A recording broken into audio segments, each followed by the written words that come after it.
on Coquit. We are live on Coquit. Hello, everyone. Jambo. Anybody who is there, I can see you guys. Thank you very much. So we have an interesting show today, and I don't know what language we're going to use. As you all know, I have a very big weakness with English. I'm not very good in English. So I likely will want to switch, between my Muttersprache, what we call in German Muttersprache, the mother tongue, and English. But let me try. I mean, today I have two guys that were educated at Oxford University, so they speak better English than I do. And if you get a bit of the dialect and the influence of my heavy Nandi, don't worry. I'm not a linguist, and none of us is a linguist. We are all pure scientists, as it were. Today we are privileged on Coquit. This is Coquit Update. So on Saturday, a very special program where we are meeting here today to launch a book that was promised in a previous show, where all of you cheered on as Gladys and I had a fantastic show. Gladys and I today agreed not to wear the same colors for purposes of not confusing all of you. I mean, it was accidental. We didn't talk about it, so you don't need to worry about it. But we have a special guest here. So I will start with Gladys, as they say, ladies first. Gladys, welcome back to Coquit. Briefly tell us about yourself. Maybe just, talking about who are you, where do you come from, why are you here today? Then we go to Elisha, because we need to spend a bit of time today with Elisha. Gladys, welcome back. Thank you so much, Dr. Serone, for the opportunity you've given us to launch the book in this amazing platform.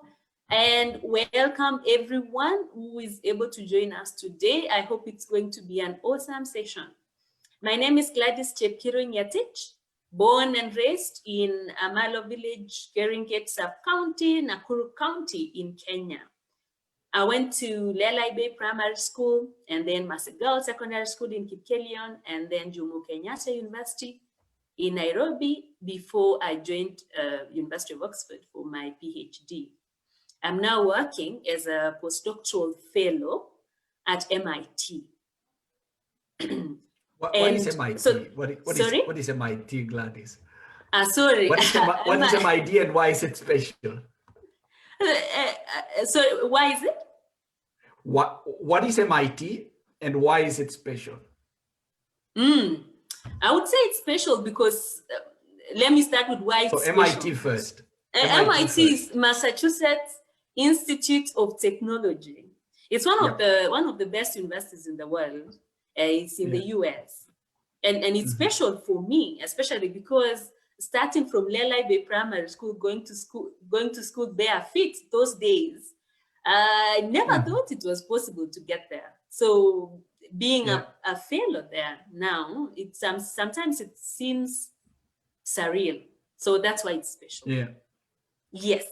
Fantastic. And I mean, you asked why we are here to launch a book we wrote. Yes. Yeah. And I mean, for people who are new, Gladys, just to cut you short, for people who are new to the forum, Gladys's incredible stories was covered on the forum. We have 51 people who are following the show today.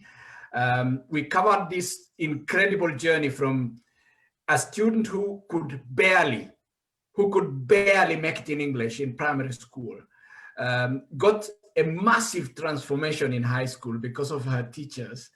And she gives them credit, and then went to what would have been an average high school in Kericho, and then Jomo Kenyatta University, first-class degree in engineering, and went straight from first degree straight to PhD at not just any other university, but Oxford University, for her PhD. And she didn't go to study anything else. She went to study aeronautics engineering, something to do with, I don't know what it is. She will explain to us. Gladys, warmest greetings from Amai. Lamai, I think. Yeah, he said hi. I forgot to pass it on to you the other day. So tell us briefly, you went from Jomo Kenyatta to Oxford University. This girl who was struggling with English, entertaining people and making them laugh because of the way she was speaking, and you thought people were enjoying what you were saying, to this person that we see here today? I don't know where to begin. I've actually said what you wanted to say. Go, no, go. It was a massive transformation, and every time I share my story, people ask me what is the secret, and sometimes I just can't point my finger on one particular secret, but I think it's been a combination of many things, and we write even in the book.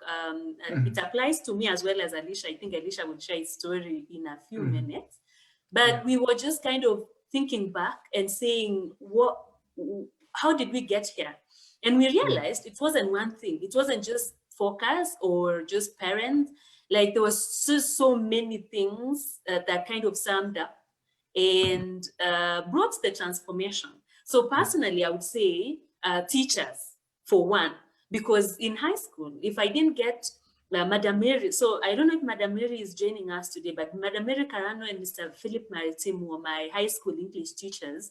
And if they didn't go, they went like, they consistently did more than they were expected in terms of every time I went to them telling them, like, I really want to improve.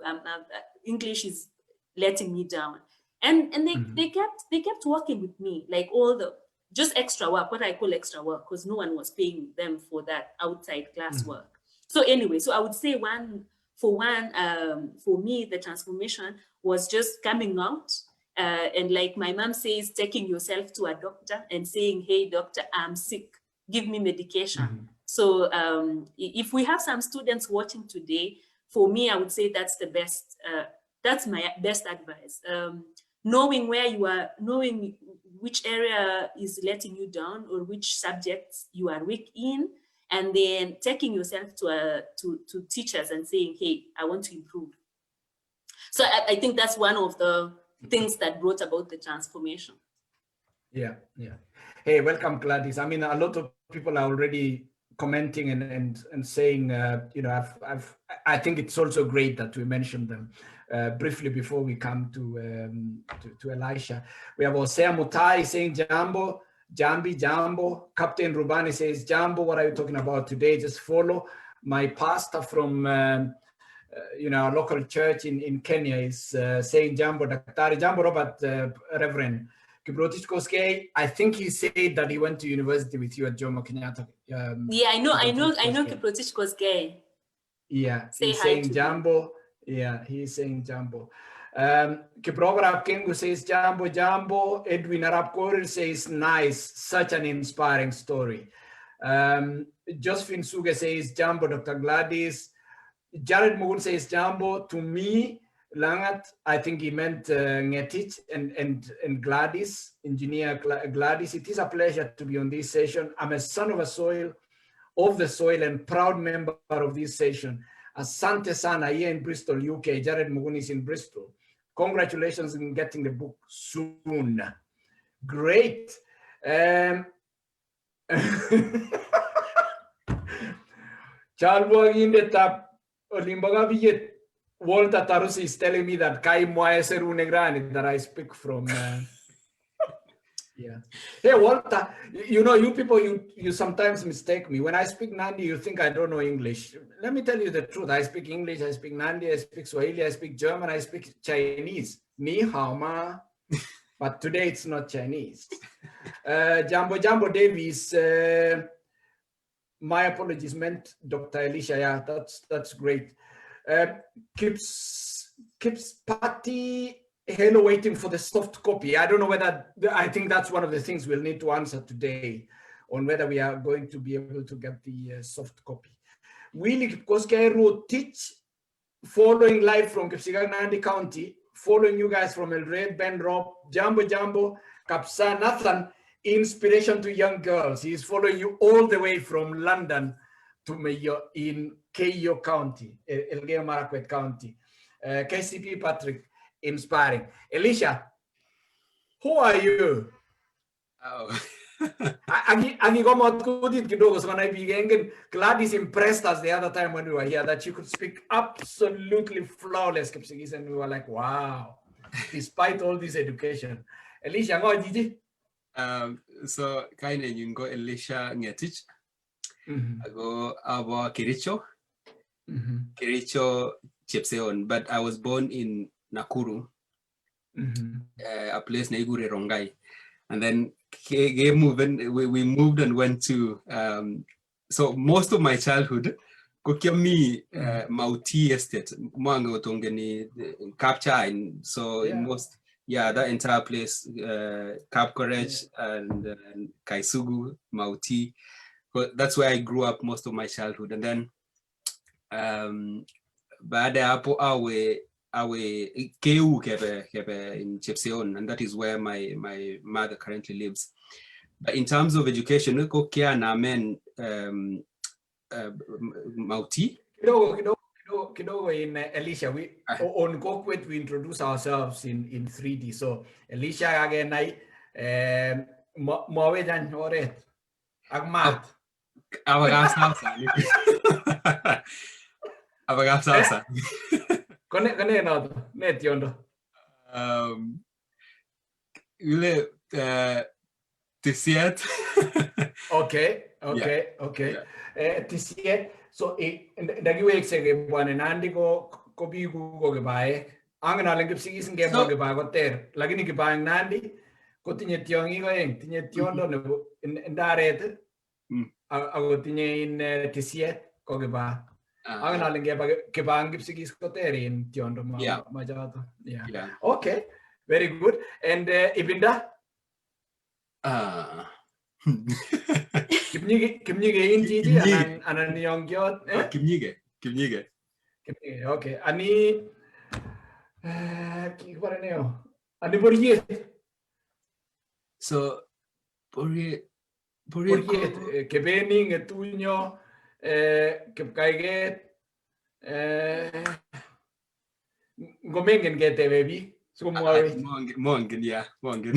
Okay, fine. We will ask them. Fantastic. So you went to Chepseon Primary School, right? No. So primary school, no. In terms of primary school, go kiawe Mauti Primary School. Mauti Primary School go mi garibu barabara ni Wendi Gericho go mi a tea factory again an entire tea plantation again in Mauti. From where now? From which direction? Inyone Nakuru, Wendi Gericho. Yeah. Just past Kaisugu. Komi a small tea plantation in Mauti. So that is where it used to belong to somebody I knew, right? I think it used to belong to either Moi or Makto, one of the Kiba Makto. So actually, during the time when Makto used to stay in the tea plantations, that's where I grew up, and that's the duration where I grew up. I spent a weekend there. Oh, you did? Yeah. So that was during my childhood. Yeah. Very, very, very green area. Yeah. But me orit you ninyone ngimi and Mauti Forest. Just before you get to Brook, you turn left and go towards the forest. Yeah. So that's where I had my childhood. Yeah. And then after that, go kiomaya kabisa away in Starehe Boys, but as fate would have it, I didn't get to go to Starehe Boys, and I ended up in Kericho High School. So I went to Kericho High School for high school, and I think Kericho High School, like Masigal School, they're almost at the same level, but maybe just slightly higher. And then which year was this? So I went to Kericho High School from 2006 to 2009. What was your admission number? 8366. Fantastic. Yeah. So I was there. And then something very interesting happened, and I think this is one of the things that we to Mongele extensively in the book. Just that transition, what exactly happens during that? There's something that happens, and I found that very interesting, that it was very common, kwangu na pia to Gladys, that there was something transformational that happened during that entire period that we were in high school. I ended up becoming the 18th best student nationally Ngetich High, something that had never been seen before in the entire Rift Valley, actually. But I know nowadays with Kapsabet is now becoming one of the very, very top schools, and I know that is now a possibility. But by then in 2009, Kogi Toma, and that is how I ended up in medical school at the University of Nairobi. And then I medical school from 2011 to 2016, but kumaliza, I worked as a doctor in Nakuru Provincial General Hospital for 2 years. And then after that, go Anyon in the UK from 2018. So I've been here, this is my 3rd year in Oxford. Okay, very good. And so what you're doing at Oxford, is it a master's or is it a PhD in medicine? It's a PhD. It's a PhD. It's a PhD. Yes, it's a PhD in vascular surgery. And what I'm interested in doing, because this is how the medical system is structured. Daktari imi hospitali igonye kwa patients see treated, but in most cases we don't find out exactly why are we having these patients coming to the hospitals, or what exactly is causing it, and how can we prevent these illnesses from happening. And so I think I'm privileged to be able to come to this other side, and having experienced what other doctors see, kukuja this other side and do the research bit and try to understand exactly, are there ways we can prevent patients from could develop these illnesses. So for my particular focus, I'm looking at vascular surgery, and vascular surgery go a specific specialty about medicine, about blood vessels. So there's a condition in aneurysms, and that is what causes patients your stroke, alago in the abdomen, rupturing blood vessel, and then it just leads to death. So when you're internal bleeding, yeah. So my main focus could try to understand, is there a way we can prevent these things from happening, so that we don't have to wait until they happen, and then as doctors try to prevent death when it's already happened. Yeah. Elisha, tell us about Oxford. How did you ever get there? So my story is almost very similar to Gladys' story, and I think that is one of the reasons we got the inspiration to write the book. Amun, I come from a background that I would very confidently describe, even according to Kenyan standards, as a humble background, which all the way, my mom kogi put the chai in Mauti. And so obviously there was no single way, or there was no way absolutely that I would have ended up in Oxford had it not been for the effort, and also all the collaborative efforts from the different people that played a role. So the way I ended up in Oxford, I got a scholarship, the Rhodes Scholarship, that also Gladys got. But Gladys got it in 2016, and I got it in 2018. Now, the interesting thing about this scholarship, and I wish so many more Kenyans knew about it, called the fact that one is that it's highly prestigious. I go even Oxford from other different countries. I'm scholarship in me the entire world. I go be places like America. Could they start the preparation process when the children are still very young? It's a very competitive process. Everybody knows about it. So you will find people start preparing for it almost like 5 years, the application process. But in Kenya, I think the sensitization process has not been done very effectively. These are the opportunities that are available. The only challenge, only 2 students every year in the entire country. And therefore that means you need to be very well prepared to get a scholarship, but you also need to know that it is in existence in the first place. And so Gladys got it in 2016, and then I was fortunate to get it in 2018, and that is how I left Kenya and came to Oxford. Okay. Did you know Gladys before that? Now that's a very interesting question, because no, I didn't know Gladys before then. But this was the interesting thing. Gladys did a lot of exceptional things when she was in Oxford, within those 2 years before I came to Oxford, that I heard about her through social media. I heard about her through the televisions and television programs and shows. And so I became very enthusiastic to meet her even before I got the opportunity to meet her. And yeah, I was very lucky that. And the other thing that really struck me was the fact that Amun just it's very interesting the way it's very close actually. And we went to schools that are very close, but I took Juana, and I think it's also because probably of those 2-year difference in terms of the period when alimaliza na Benjamin niliingia. Yeah. And so, yeah, I didn't know her before I came to Oxford, but now at least when I came to Oxford, we had an entire period where we got to know each other and thought about ways in which we can give back to our young people back in Kenya. Yeah, yeah. So how is your mother doing now? Excellent. I think you're taking good care of her. Yes. Teeth and everything. You know, it's one of the.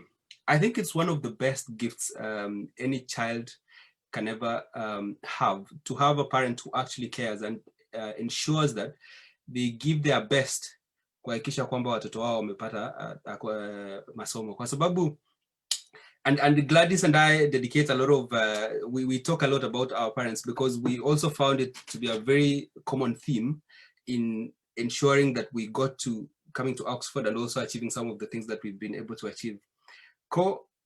My mom kiuren hana keyo nguni go me Chefson, and she's very happy because I'm the fourth born in a family of 5, and she ensured that each and every one of us, she sacrificed every single thing that she had for us to get an education, and we've all been lucky that she was able to sacrifice all that, and she can now very well enjoy all the fruits of all the labor that she put in.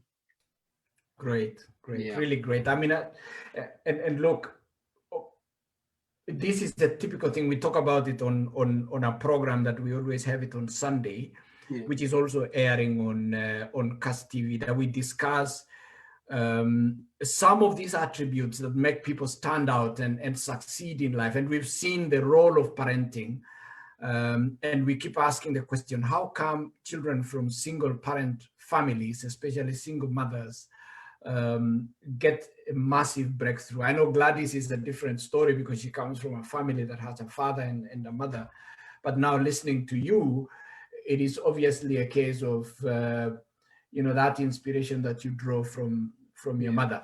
Just briefly before we come to where you both then converged and thought about the book, just to run through the comments that are coming in. Hilary Limo says Jambo following from Gigiri, Nairobi nikiwa night duty. Salim Sumgong is following live from Doha, state of Qatar. Ken Patrick says it's very inspiring. Thank you very much. McCarthy Romney says, Gladys, congratulations. Your story is inspiring, following from Kamngombe in Nandi, that is to the north towards Uasin Gishu. I think you've heard of Sugoi, so Kamngombe and then Sugoi and that. So Sheikh Marende, you are in Kiganjos. Thank you very much. Following us as well. Samuel Kogo, awesome. So inspiring, guys. Kiptuma Rapto is in Colombia. Is a Catholic priest there. Thank you for watching, Father. My nephew Cornelius Kirwa is watching. Kapchemo, you are following from Nakuru. Kirobon Ngata. Kelvin, awesome, inspiring. Aspel seems to be having a problem with sound, and I don't know whether this is with everybody or it's only him, because apparently he wasn't getting everything that you were saying, Elisha. So I hope, Aspel, if you can just log off and on again and then see whether that is improving. Talam Giptum, Jambo from Kisii, Philaris Kipkore following from Columbus, Ohio, Basil Mayo from Nairobi, following from Baringo, inspiring story, Dismas Kiberet.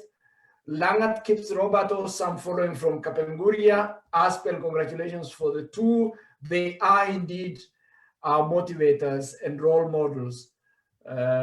Very inspiring. Shadrach Choge following from Itigo in Nandi County. I think I have to ask this, and excuse me if you think I'm cheeky, but this is the reality. Elisha Ngetich, Gladys Ngetich.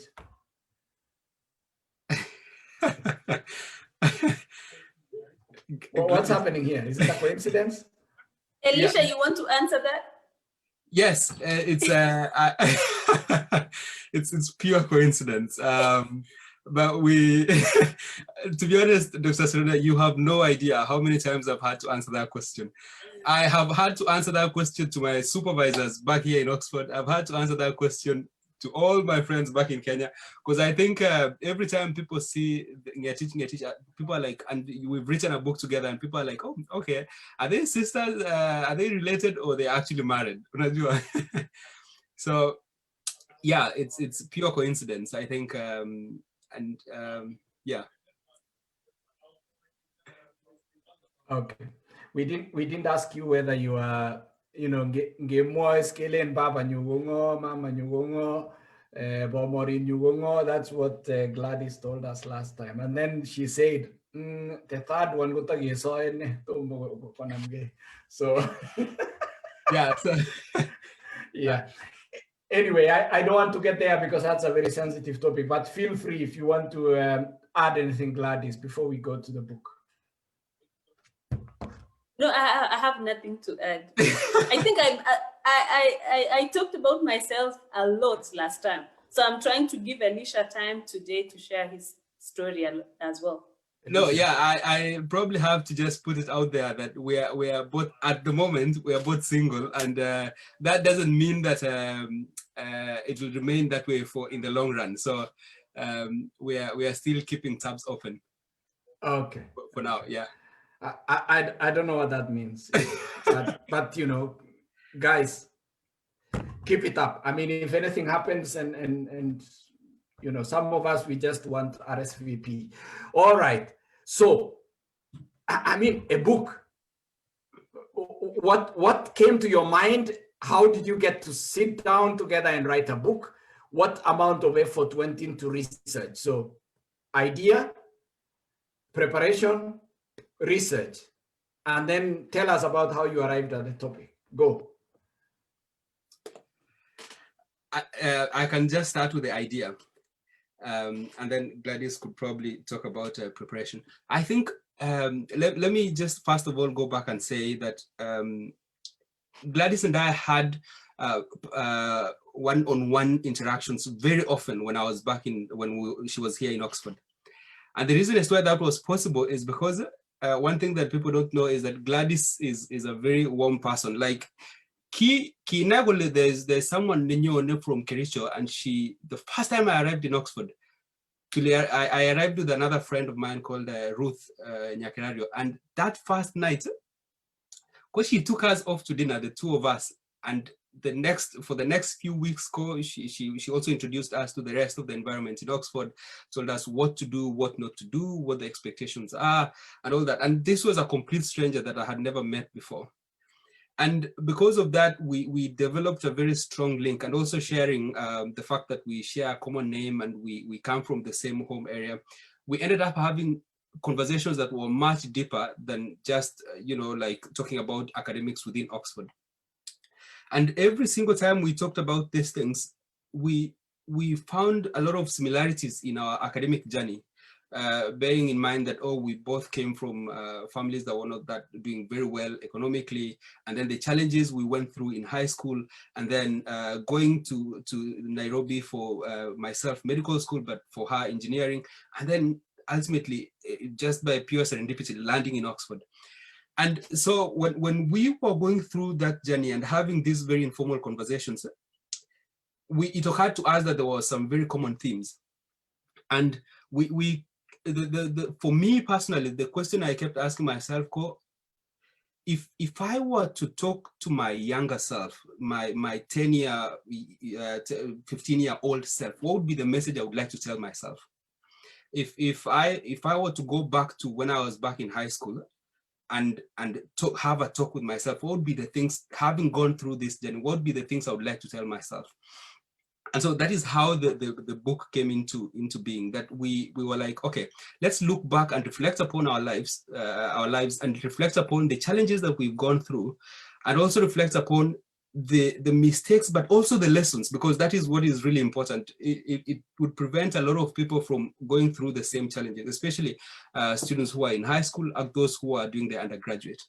And so that's how the idea was born. The fact that we reflected upon our own lives and the challenges that we went through, and we were like, we actually have a message that we can send out to some people, and it might help transform some people's lives.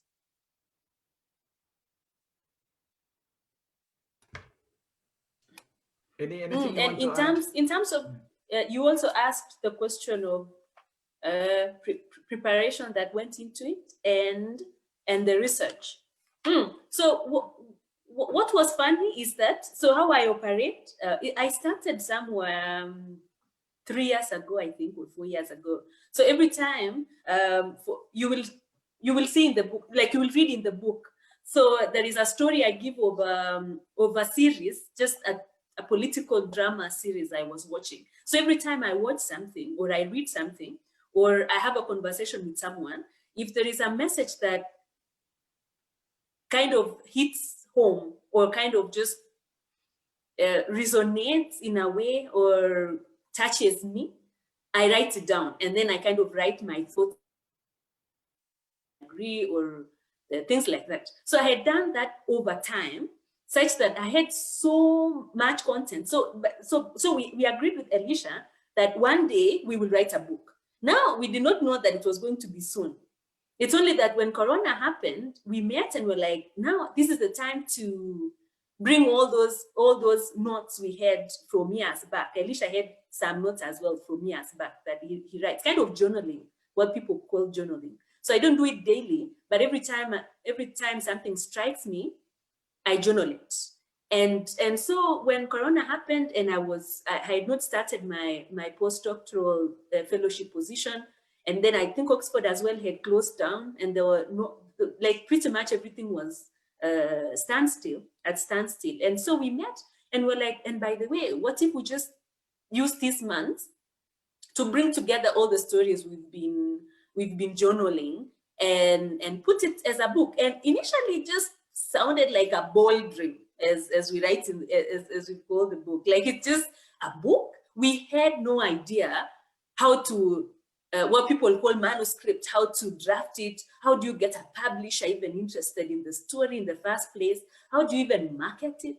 Well, all those steps, like we did while we were drafting the manuscript, because we knew that was the big percentage of the work, like getting the thing ready, the manuscript, the story. And then now when we were doing that, we were also Googling and asking friends, how do you get a book published? How do we get publishers interested in our story and whatnot? So it was quite an intense period. We met pretty much every day, and then all those stories, and sometimes they were overwhelming, kind of just walking down memory lane. So in terms of preparation, it took a while, pretty much the whole of last year, in terms of bringing all the stories together. And then so in terms of writing the story, we drafted it pretty much the whole of last year, and then towards the end of last year, we got a publisher, which they were interested in our story, and they agreed to publish us. And so we started the process of sending them a draft, and then giving us feedback. We edit and whatnot. So that's in terms of preparation and research. In terms of what we have in the book, like I've said. For me and for Elisha as well, it was funny that we kind of had the same way of journaling. So most of the stories here are from what we had journaled before. So we just brought everything together and then put it in form of a story. I don't know if we've answered. Yeah, you did. I mean, I think what I wanted to do is I wanted to appreciate the fact that you don't just wake up one morning and write a book. It takes a bit of thinking and planning, and it's not just about putting words together to on paper. It's about organizing the thoughts, and then you look at the flow. What is it, the story that you want to tell, and this sort of thing. And thinking back at that time, that you guys were trying to, if you like, cobble it together, sort of bring the words into the senses that you are making.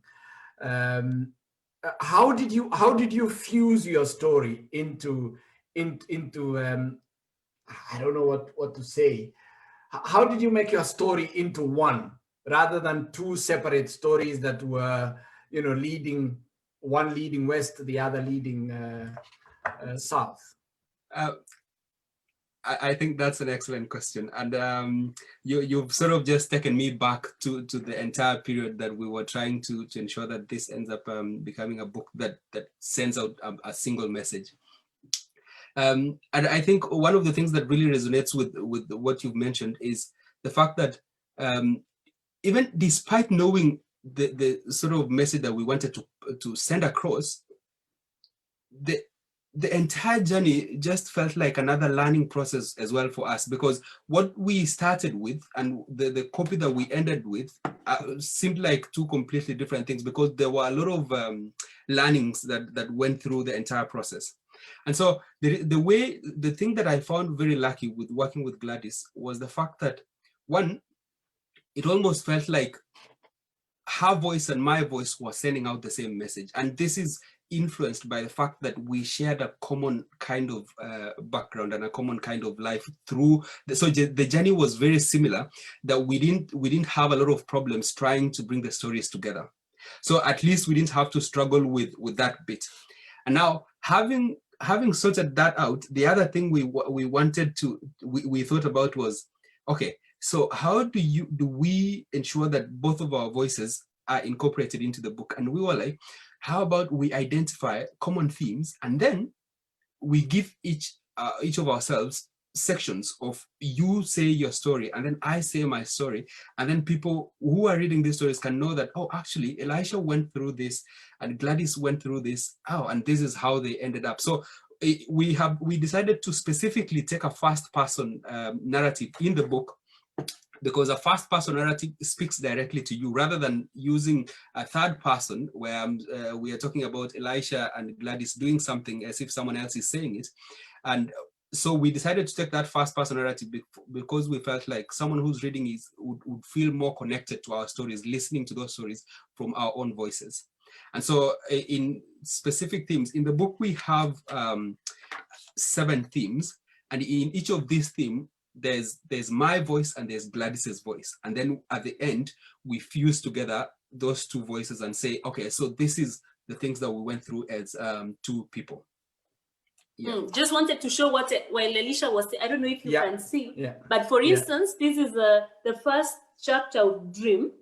And we have sort of for each chapter, we have a quote, like our favorite quote at the beginning and at the end, kind of sandwiching the chapter. And then just a very brief introduction so that someone has an idea of what to expect in the chapter. And like Elisha was saying, Elisha's subchapters are abbreviated EN, and then he kind of goes first person narrating his dream story, like where he started from Mauti all the way to where he is now. And then before the end, before we concluded, we had another subchapter of GN, that is Gladys, me. And then at the end of the dream chapter, we have a common marked by the stars, kind of a common conclusion from the conclusion and takeaway from the chapter. And then we sandwich it with a favorite quote. So pretty much every chapter has the same, this kind of same scheme, sort of. Scheme, yes. Thank you very much. And I think, what I wanted to get from you is really the effort that goes into that, the thinking, the organization, because you obviously had ideas that went beyond what you put on the book, but then you had to sort of filter and edit out what was not, necessarily important. We haven't done one thing, so we haven't shown the book cover. Would you mind, Gladys, show the front and Elisha, you show the back? And I have just brought I've just brought both of you together on the yeah, so that we are seen together. So what I will do is I will highlight one of you, and then you speak to. Let me just spotlight. I spotlight now. Gladys, your spotlighted. The book is The Bold Dream, Transcending the Impossible, and I can't read the small print below that. What is it? I can help you. I can help you. Yeah. Inspired by true stories of a medical doctor and an aerospace engineer. Fantastic. And then below that you have your names, Dr. Over PhD made Kitio.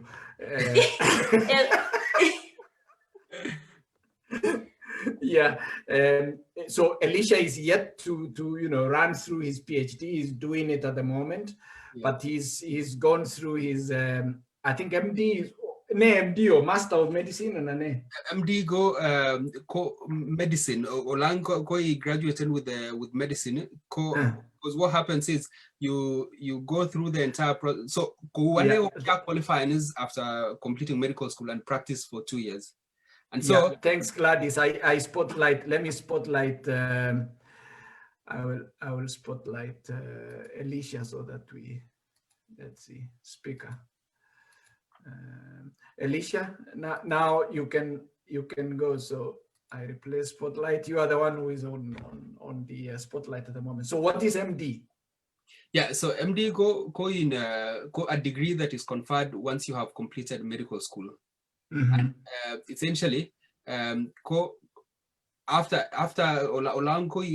the doctorate, after you've been given MD, you can decide to go into a specialty, and exactly, that can be neurosurgery, that can be vascular surgery. Very good. I have a couple of questions which are coming from you. So what I will do is I stop the highlight so that I bring all of you together, and then I will just read the questions. Congo missing Julius Lamaon of CAS TV or CAS Media is watching as well. Walter is saying lesson learned. I will be jotting down my thoughts, imaginations, and ideas. Very inspiring stories. Just keep doing it, Walter. I think one of the things I was trying to do as well is I was using Facebook Notes as a way to capture, because I have a memoir which I have been too lazy to complete, Life on the Edge. The struggle and triumphs of a herds boy. Deborah is asking, Deb Serem, she's watching you from Georgia, Atlanta, and she's asking where she can purchase the book. Thanks, Deborah. She's saying Doctor of Medicine is MD. Where can she purchase the book? Do you want to give? So all the group of people in the US and UK, where can they get the book? So for people in the US, because I have my professor at MIT, she already got a book. So I know it's possible to get one easily in the US through Amazon. So Deborah can just go to Amazon and Google the name, the Bold Dream, Transcending the Impossible, or you just Google the name Gladys Ngetich or Elisha Ngetich, and you will get the book title.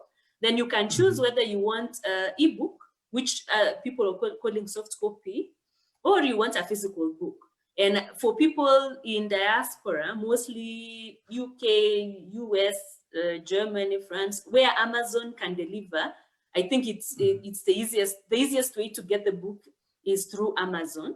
But we were checking, actually, there are even eBay, Abbey Books, Waterstone. So most of those online retailers, you can get the book, ebook or physical book. So just, you can even do a quick Google search, just write the title and then choose which online retailer you want to use. But for Deborah, it should be really easy. And people in the US, just go to Amazon and you should get it easily. Same as people in the in the UK, and where Amazon delivers. I think for Kenya, I don't think Amazon delivers here. And if it does, maybe at super high cost.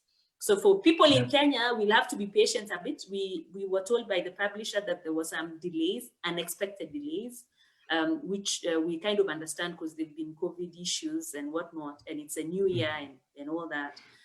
But before the end of this month or early next month, you should be able to get in what we were calling major bookshops. So like in Nairobi, maybe textbook center in Kericho, maybe Bethany Bookshop or Nakuru, just any bookshop, I think you should be able to get it. But that you have to be patient a bit.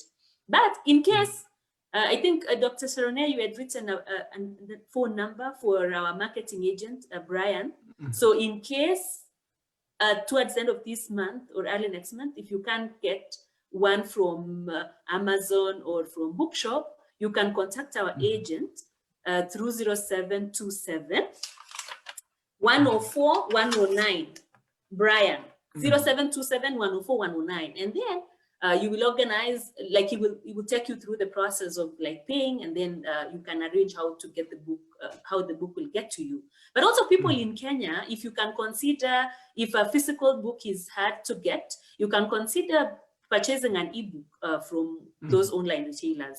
Amazon is the common one, or eBay, because it can be delivered to your smartphone.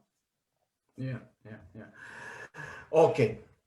I think usually on launching books, I am not, as you know, I'm not a media guy, but sometimes you get people to read a book. Is there a chapter or a paragraph that you would like to read for the audience?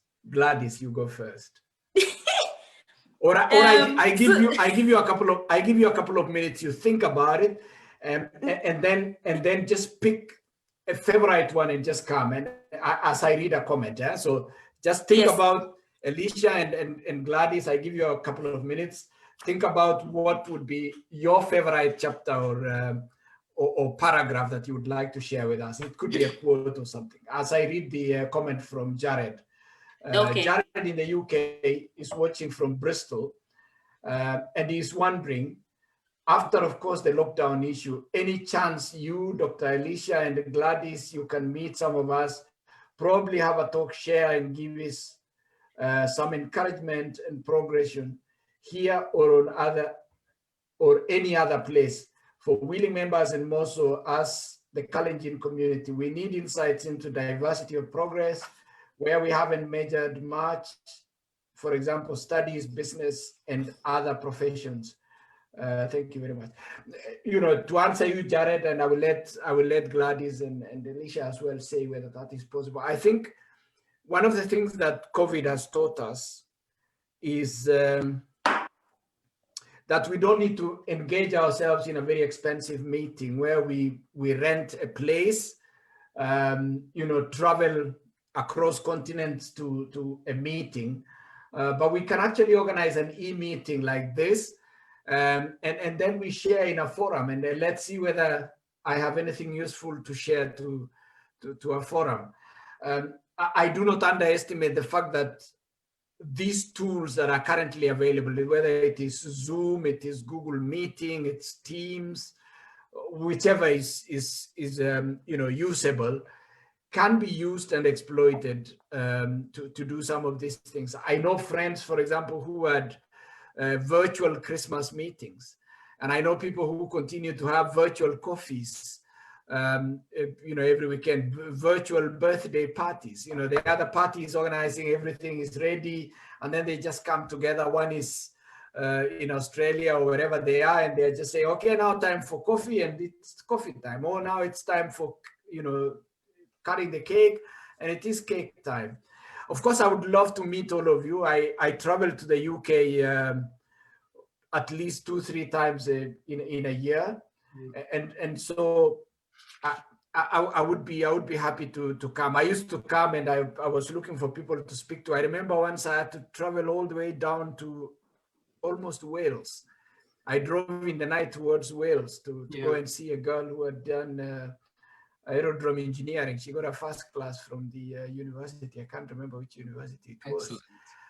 Excellent. And I was super excited when I landed in the UK. I said, "Don't forget about Mars for now. I have to go and see this guy."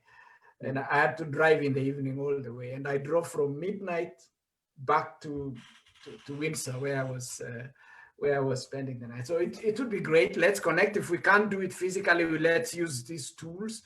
I am willing to facilitate. I mean, I have a premium Zoom account, so I can bring all of you together, and then we just babble for 1 hour. It's okay. If we get something meaningful, that's all right. Elisha, you want to answer that? So the request is whether we can speak to a group of people that is in the UK. Yeah, go. That is an excellent idea. And I have to say that is the whole essence why we're even doing this. We want to network and lift each other up. So any possible way that we can do that, I'm happy to do that. And the other thing that I forgot to mention, in Oxford currently, I serve as the president of the Oxford University Africa Society. So essentially it means I represent all African students from all the 54 African countries, and even the alumni, when you Elisha, they've gone through Oxford in all matters. Like Gladys. Exactly, like Gladys. So like Gladys is now under my representation. And that essentially means I get to connect widely with so many people, including leaders who are back in African countries. And so this is, I like networking because we end up building each other in different ways, because there's one thing that I might know that you'd like to know. There's you're trying to develop a business back in Africa, and you're looking for connections of people who are in Sierra Leone or in Togo, and that's the whole essence. So I welcome the idea, and I think that's how we should be able to do it. And I'm glad you've offered to provide Gladys, the medium to do it. Yeah. Gladys, anything to add? Yeah, absolutely. The same, I think I share the same sentiments. We could remind me the name of the gentleman. Jared Mugun. Jared. Mugun, so Jared can connect. Jared can, if he knows some groups, like we just have to let people know that there is a Kokwe and we can use your Zoom. Thank you for offering, Dr. Serone. So it's just about letting people know, like so we obviously will have like topics. So if it's high school students or university students, we have a theme. That's what I'm trying to say. And then we just let people know that, hey, there is this platform and there will be these speakers. It doesn't have to be only us. We can also add a line of speakers, or we can make it a series, maybe a week or whatever. But we can do it through Zoom. Yeah. Thanks a lot. Saina Jackson Giblimo is asking how he can order a copy through Amazon from Dubai. Just go to Amazon, or just start from Google and look for Gladys. You can even start with their names: Gladys Chepkirui Ngetich or Elisha Kipkemoy Ngetich. Or you can start with the book, The Bold Dream. I'm looking for the book. Actually, I wanted to highlight it on my desktop so that I show people. Yeah, I think you should. We were actually checking. So in Google, you should be able, from the options, we were checking with Elisha just a while ago before we started the session today, and there are so many online retailers. So someone in Dubai, if Amazon cannot deliver, I don't know if they deliver to Dubai. Maybe, I'm not sure. But if they can, just go to Amazon and exactly. Or you go to Google and just type the title, and you should be able to get an alternative, like Amazon alternative in Dubai, or Dubai is a big place. There should be an Amazon alternative if Amazon doesn't deliver there. And I was saying ebook is the best option. If you can't get physical copy yet, you can consider getting an ebook, because it's also going at a cheaper price. It's half the price of the physical book. Okay, so Nancy Chebiago is following from South B, Nairobi. Thank you very much. Congratulations, Gladys and Elisha. Ruth Moliot watching from Canada. I will purchase a copy via Amazon. Thank you very much. John Chepkwany, great discussion. Thanks for the organizers. Ellen Chepkwany is watching. Jared Mugun, thank you very much. Shua, for reading and sharing. Of course, anyway is still fine. I usually use the same platform, and I think that's okay. Just organize and let us come. So, and he says, thank you very much, Gladys and Elisha. Asanteni sana. Did I need to show the, let me just show the desktop so that people see the name of the book. And if they want to order, they could do. So that is the book. If you can see, let me know. It's The Bold Dream. inspired by the true stories of medical doctor and aeronautics engineering. We cannot let you go before you read us a chapter. Go. Who wants to start? Ladies first. Yeah, of course. And which page are you reading? Okay. Now I have to. I do just the one I like. Is it's going to be almost a page. Is that okay? No, because you don't want people to get everything before they buy the book. Just read. Okay. Then I'll have to give for people to understand what I'm reading. Context. I'll have to give like a context. Yeah. Okay. Then it will be like half a page. So this story, I like this story. Elisha knows, and he laughed a lot when I told him. So it's an embarrassing moment. It's an embarrassing story because coming from Amalo and being the first one to go to university directly and pretty much not having any relatives or friends close to me who had traveled abroad, I had no idea what passport, visa, and everything else meant. All those things I had no idea. So anyway, I write on page 34 on I was narrating my journey of dreaming boldly. And I was just saying that sometimes because of big dreams, you find some things get you unprepared. And just like this book. So this was just a bold dream. Like writing the book in itself was a bold dream. And most of the things we had no idea and we had to learn. It was a learning process. So anyway, even here, I had no idea and it was a learning process, but yeah, embarrassments here and there. So let me read on page 34 of chapter 1. I remember an embarrassing moment when I was preparing to fly to Norway in 2013. So, okay, let me just read and then I can describe later. I remember an embarrassing moment when I was preparing to fly to Norway in 2013 to attend the International Students Festival in Trondheim. It's called ISFIT. About a week before my Norwegian visa appointment, Donna, my roommate, asked me to show her my passport. I went to my wardrobe and pulled out a brown A4 envelope full of my important documents. I poured the documents on my bed. I excitedly took one nice passport photo and handed it to Donna. She took it and immediately gave me an astounded look. Years later, I felt like asking Donna what she had thought of me at that time as I handed her the photo. I must have had the blank, innocent expression of a sheep, a complete fool, because seconds later, she was beside herself with laughter. Donna always had an unrestrained, spontaneous, and beautiful laugh. I got even more confused. She had meant passport, the travel document, not passport, the photograph. I did not know its purpose in the first place, let alone what it looked like, or at least how to acquire it. I did not have any close friends or family members who had traveled out of the country before. So all these stories about travel documents were so new and foreign to me. Donna was free-spirited and kind. She was one of my favorite roommates. Donna explained to me how to apply for a passport at Nyayo House in Nairobi and how to get the process expedited. I obediently took notes and then I followed a suggested procedure and I managed to get to apply for the passport and got the process expedited. And I received my passport in about 3 days and I was able to fly to Norway.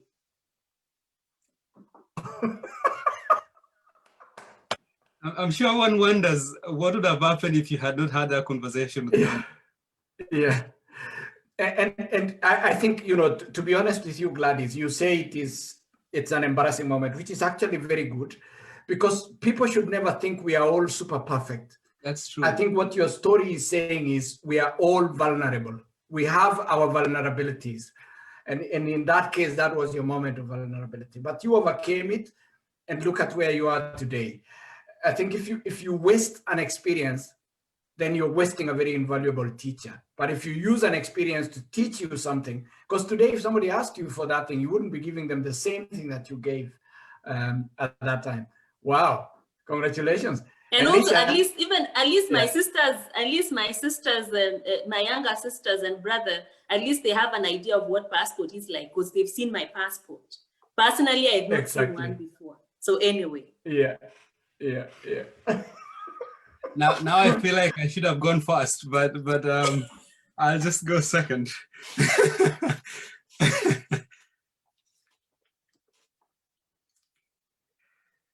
Go, Elisha. I could tell you that I had it figured out from the beginning. That I knew exactly what I wanted and went for it. I could also tell you that as a little boy growing up in the vast tea plantations of Kericho, famously known as Kapchain, I envisioned myself being one of the greatest surgeons in Kenya. That I knew I would change the lives of those around me.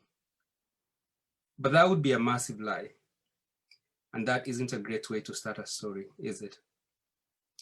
You see, when you grow up in a neighborhood like mine, surrounded with people just like you, who are living from hand to mouth, that becomes your normal. It's hard to stretch your imaginations too far. All I wanted was to lift my family from the squalor we were living in, period.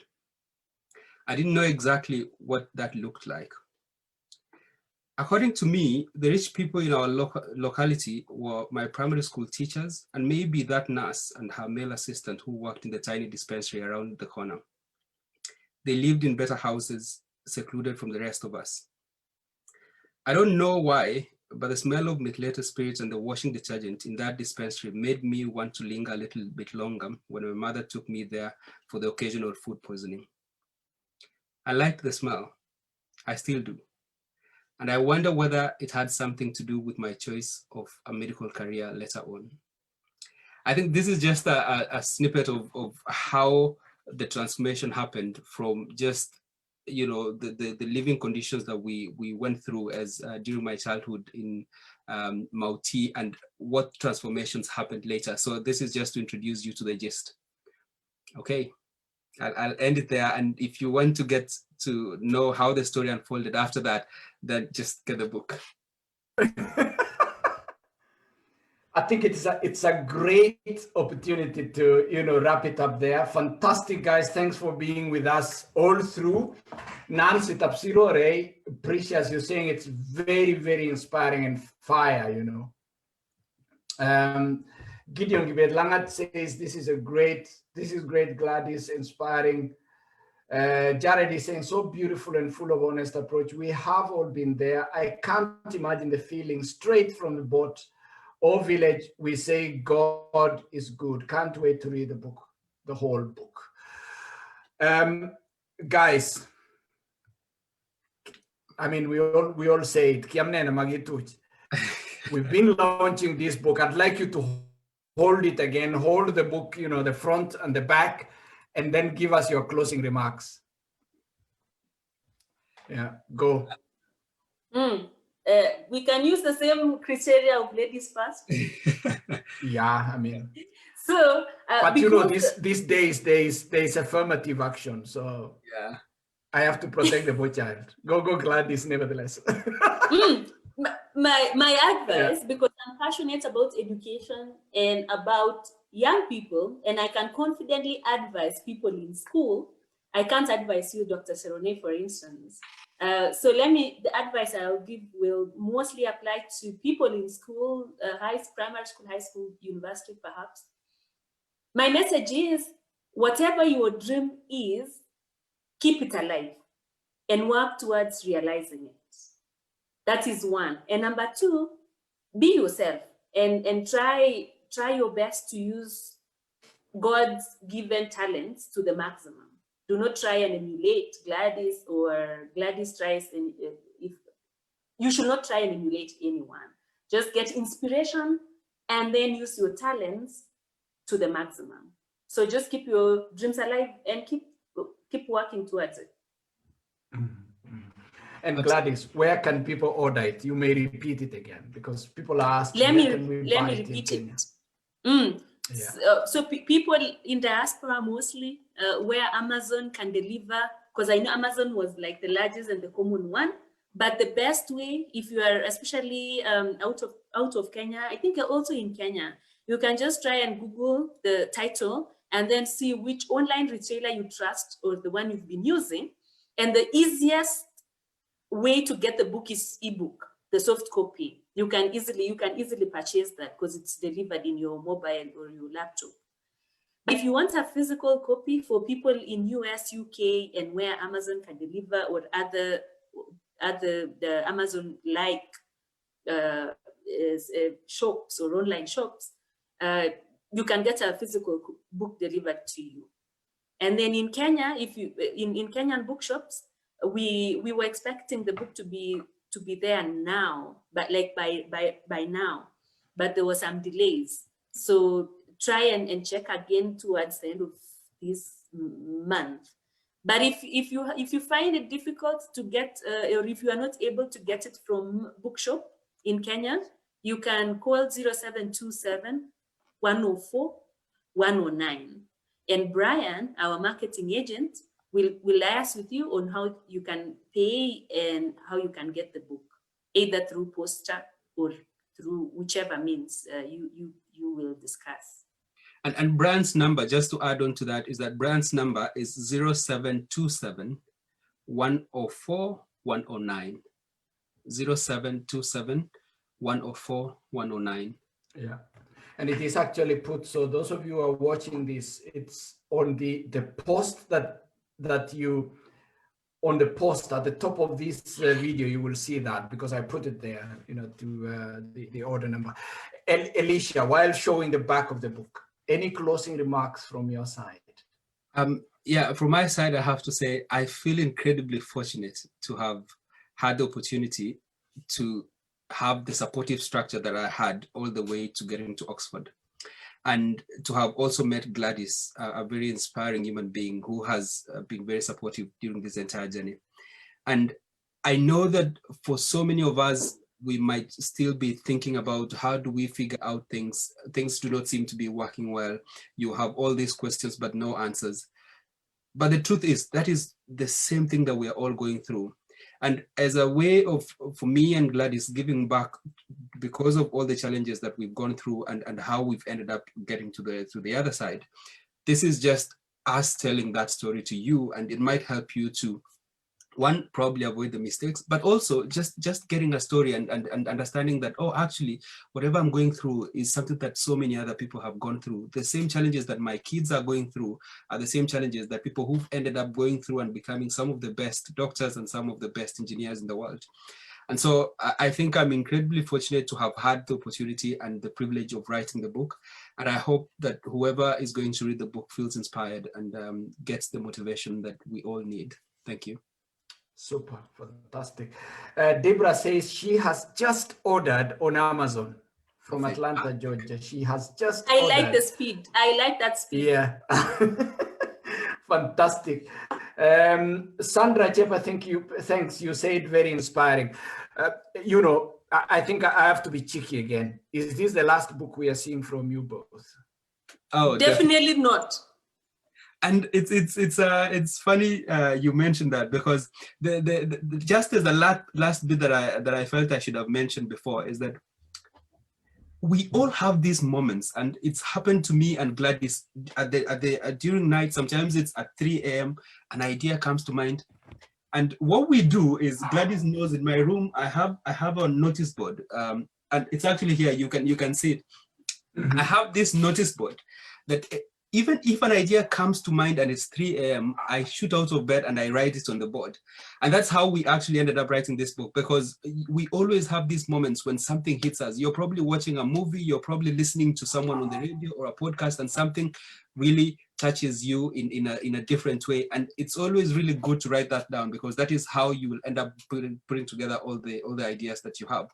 And so for me, and this as well applies to Gladys, this is just but the beginning. We are having all these ideas coming up, and during the next thing that we're actually thinking of doing is, because of our experiences during our PhDs, would probably, especially for people from Kalenjin community who are interested in pursuing PhDs, some of us do not know what exactly does a PhD mean. Mm-hmm. How exactly do you do a PhD? And so we will go deeper into specifically what exactly does a PhD entail, and how do you get to do a PhD? It might be in Oxford, but in other places as well. But so that's one of the other ideas that we are thinking about.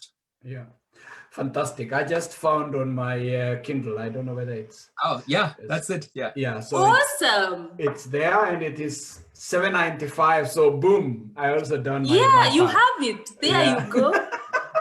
Those who have Kindle, they can get it easily. Just type the title and you get it. So I didn't need to go for the. I didn't need to go and buy. So Elisha, maybe I don't need to send you money again to send me the hard copy. Yeah, that is so. But you can just get the hard copy for the sake of. I can see your nice library. Yeah. Yeah, right? To add color, just to add color to the library. I'll do it. If you both can autogram it for me, then I can make arrangements and have it. I think so. All the books I have here were signed by the authors. I have Kwaida Raf Sambu. I have his book here.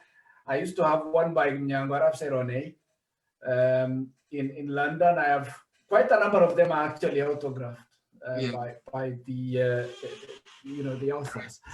Fantastic.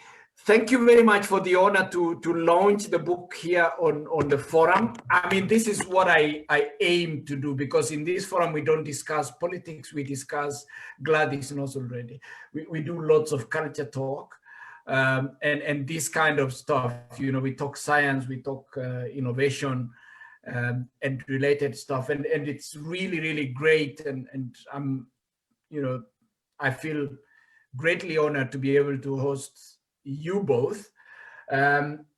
Maybe what you could do is, Gladys, you mentioned last time, you are involved in charity. And I think this would also be a good opportunity for us to, reach out to the people who are listening to you and highlight what is it that you guys do on charity. And then we wrap it up in 5 minutes. Go. Thank you for bringing that up. We really appreciate. So I don't know if you know, but we are actually in the kind of board members with Elisha. Board members, like we kind of leading the. We are now 4. So myself, Elisha, and 2 of our other friends. So the charity is ILU. That is ILUU. ILU Shine in Kalenjin. So ilu.org. So if you want to see more of what we've been doing or what we are up to, you can just go to www.iluu.org.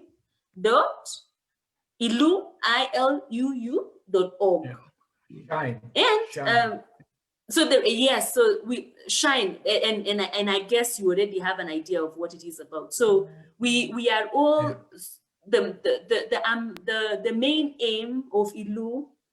Yes, that is ILU. So apart from, I have to emphasize, because people have been asking if we only help women and girls.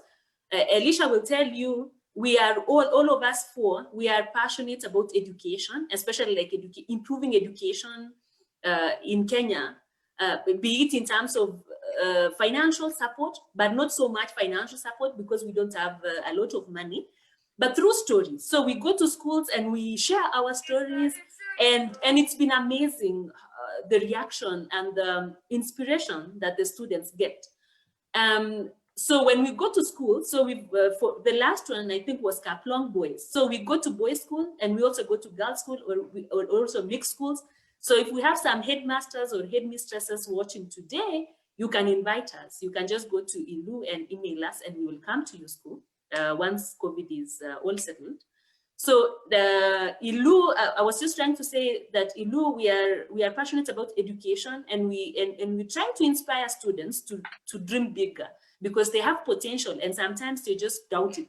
So we go to schools and we tell them, hey, I even had lower marks than you. I had 298 in KCPE. If you had 300 and above, then you have no reason why you should not be where I am, or even higher than where I am. So sharing, like Elisha was saying, by just sharing your story, you kind of inspire someone else, or you make someone else know, hey, it's actually possible. So that's what ILU is all about. So in the website, we've written, because most of what we do, we realize that where we come from, I know it can be different in some parts of Kenya or some parts of the world, but Kalenjin land, where we come from, girl child is a bit still on the lower side. So like in my village, for instance, if a family doesn't have money, the girl child will, like if a girl child drops out, it's no big deal. Like, yeah. So in most of the conservative places, people still don't see the need to educate a girl. I have a relative who was like forcefully married while she was in school. So those are some of the things that still happen in this day and age in some of the places. So like places where I come from and where some of these guys we come from. So anyway, that's why we emphasize more on the girl child, but we are passionate about education for boys and girls in Kenya. So ILU, just go to ILU, www.iluu.org and see what we do. And if you want to support us, so we have the recent initiative that we have a major plan. I think we will come and launch that one when we are ready. The Elisha, the exchange program. So we are drafting an exchange program that will be sending some students from Kenya just to East Africa. So we'll be sending students from Kenya to Kigali, from Kenya to Makerere, from Kenya to Dar es Salaam, and we want to do it annually. So we just select students and then just for exchange, just for them to know what passport is. I know in East Africa we may not use passport, we use exposure. ID. But just exposure. Yeah. And we realize we don't have to go to UK. We don't have to save 50K to go to UK or to go to Germany to get exposure. Simply crossing the border to Uganda is massive exposure for students. And it can open ways for future partnership and whatnot. Anyway, we'll come and launch that program. We are drafting it as we talk. But that is like a longer term thing we want to do. But currently, there is a simpler program we are running. So we have some needy students, boys and girls, but mostly we've been focusing most on the girls. So we go to schools and then we ask the headmaster or headmistress, because they know their students. So we get the student who is working hard, like students, a bright student who is not able, maybe not fees, but like just the pocket money and shopping and transport to and back from school, because some families cannot afford even 2K just to take a student to school and back from school. So that's where we come in. So because our pockets are not deep yet, we've been focusing mostly on non-fees issues, so supplementing. So you do the fees and then we help with the transport to and back from school, pocket money, and then shopping. So what we've realized, amazingly, Kenyans are amazing. So we told some of our friends, and people just out of their pockets, they gave us money to help some of the students. So what we realized, we were just like, we don't have to have money as ILU. We just have to identify needy students and say Gladys is in Form 3 and and then connect. So we say Gladys needs only 3K, like just for shopping and for pocket money and for transport. And then we get like Brenda. I have to say shout out to Brenda, Joanne, and Anne, who've been our mentors. They've been mentoring these students, and they decided to help to just 3K is not a lot of money for someone who has a good job. But for that student, that is everything. Like they just can't survive without that 3K. So what we've been doing right now, we just want to expand so that it reaches many schools. So yeah, if you want to support us financially, you can email us in the ILU, or you can contact me directly. You can just go to Facebook and look for Gladys Ngetich or Elisha Ngetich, and we can see how you can, because I know money matters are a bit sensitive, but once you give us, if it's 1K or 2K, we will tell you this money went to this and this kid, and we can show you their school and pictures if you want. But anyway, that's what we're trying to do, and we're trying to just expand it across many schools and across to reach many students. Yeah. Yeah. Super. Elisha, you want to add something? No, I think Gladys has given a comprehensive overview of what we're doing.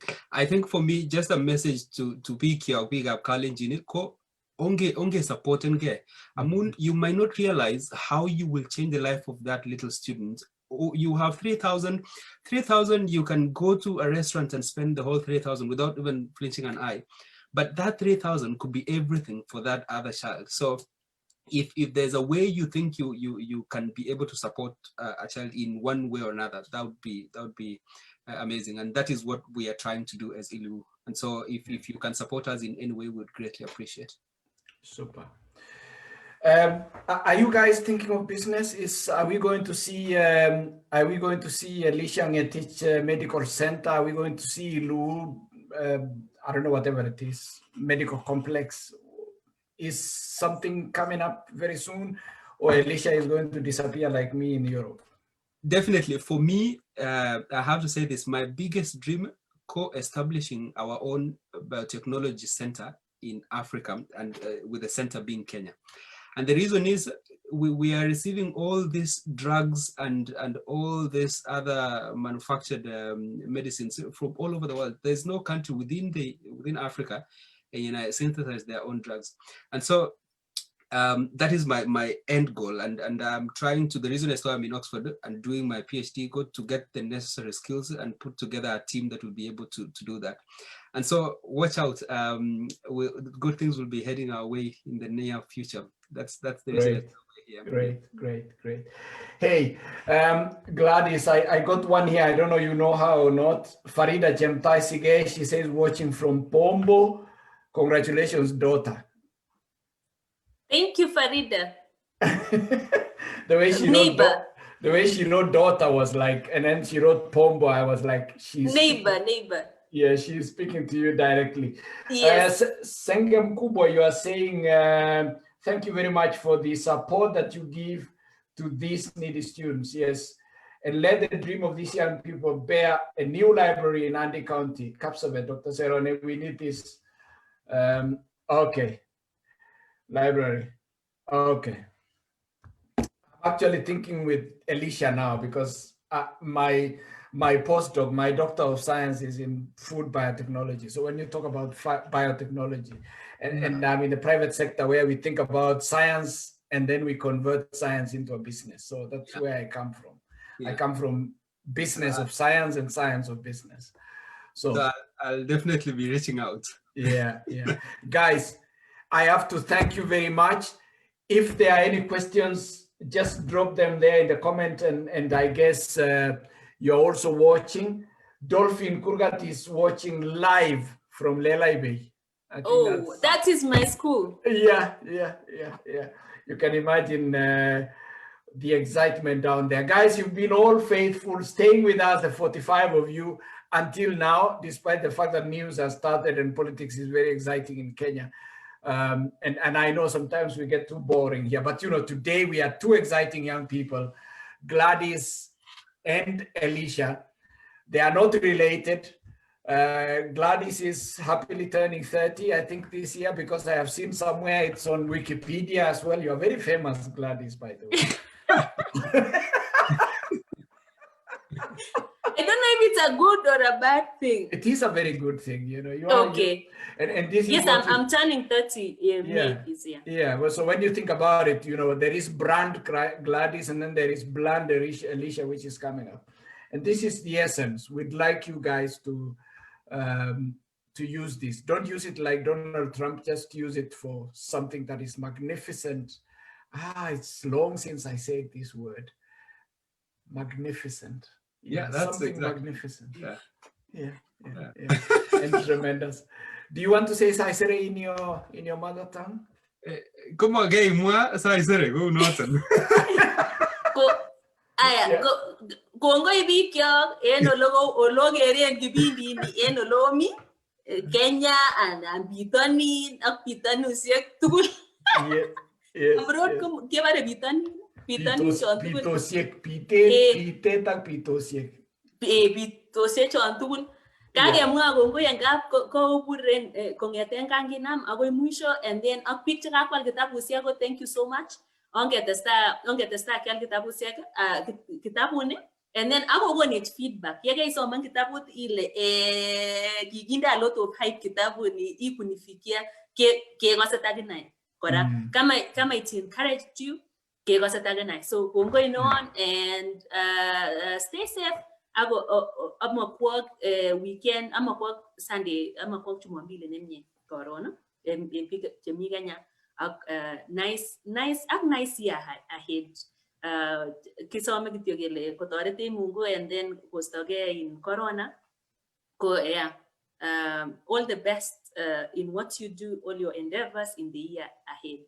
And hopefully we will be launching good things deep down in future, maybe this year or next year. Until then, go Saisere. Kater with Gladys, Kater. Elisha, you have to do something. You have to do something. You know what I mean. Thank you. Yeah. Okay. Congo missing at Nachuma. We've seen you from Doha. Thank you very much, guys. Bye for now. To the rest of you on Facebook, we'll see you again tomorrow, 8 to 9 p.m. on our program right here on Kokwet and on CAS TV. I will be live with Pastor Jemagar and Professor Sam Bore on Facebook and on live TV.